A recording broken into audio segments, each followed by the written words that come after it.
परमेश्वर के धन्य नाम की महिमा हो। प्रभात मनन के सत्र 2751 में आप सभी का बड़े प्रेम के साथ स्वागत करता हूं। आइए आज के मनन के लिए हम पढ़ते हैं प्रकाशित वाक्य अध्याय 2 पद 25। पर हाँ, जो तुम्हारे पास है उसको मेरे आने तक थामे रखो। थुआतीरा की कलीसिया से प्रभु ने ये कहा कि वह उन पर अधिक बोझ डालना नहीं चाहता है, पर एक आदेश उन्होंने उन्हें अवश्य दिया, जो तुम्हारे पास है उसको मेरे आने तक थामे रखो। उनके पास क्या था जो वे प्रभु के आने तक थामे रहे? इस प्रश्न का सही उत्तर जानने के लिए हमें 24वीं पद को भी जोड़कर पढ़ना होगा। 24वीं पद में यह स्पष्ट है कि प्रभु किन लोगों से ये बात कही कि उन पर वह अधिक बोझ डालना नहीं चाहता। हम वहां इस प्रकार पढ़ते हैं, पर तुम थुआतीरा के बाकी लोगों से जितने इस शिक्षा को अर्थात इजाबेल की झूठी शिक्षा को नहीं मानते और उन बातों को जिन्हें शैतान की गहरी बातें कहते हैं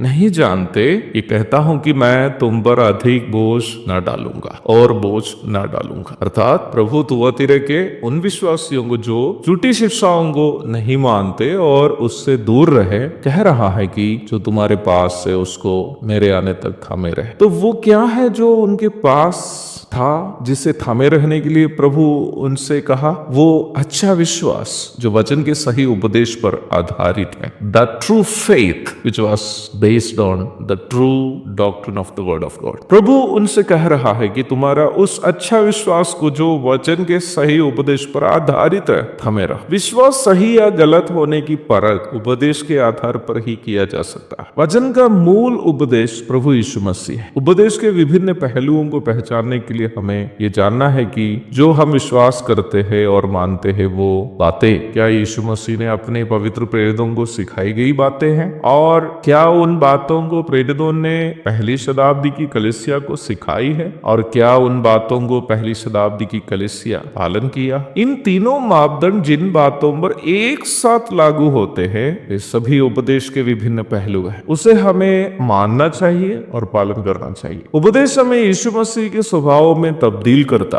परंतु झूठी शिक्षाएं हमें प्रभु से और उनके नैतिक स्वभाव से वंचित कर रखती है। तो प्रभु थुआतीरा की कलीसिया के उन विश्वासियों से जो उन झूठी शिक्षाओं को जो उनके बीच में इजाबेल नामक चरित्रहीन महिला के द्वारा प्रसारित की गई थी इनकार किए थे, कह रहा है कि अपने उपदेश पर आधारित जिस अच्छे विश्वास में वे बने रहे उसे आगे भी थामे रहे। मुझे सुनने वाले प्रिय भाई बहनों, हम एक ऐसे जमाने में जीवित है जहाँ यहाँ तक खुद को मसीह होने का दावा करने वाले लोग भी उपदेश का नजरअंदाज करते या उपदेश को महत्व नहीं देते। कई लोगों की सोच है कि उपदेश को थामे रहना या उपदेश के प्रति वफादारी रखना कट्टरपंथियों की मानसिकता है। इस प्रकार कट्टरपंथ रहने से हम एक साथ मिलकर चल नहीं सकते। यारो, एक साथ मिलकर नरक जाने के लिए वचन नहीं सिखाता है। हमें उस सकरा मार्ग से यीशु मसीह के साथ चलकर जीवन में प्रवेश करना है। जो लोग उपदेश को नजरअंदाज करते हैं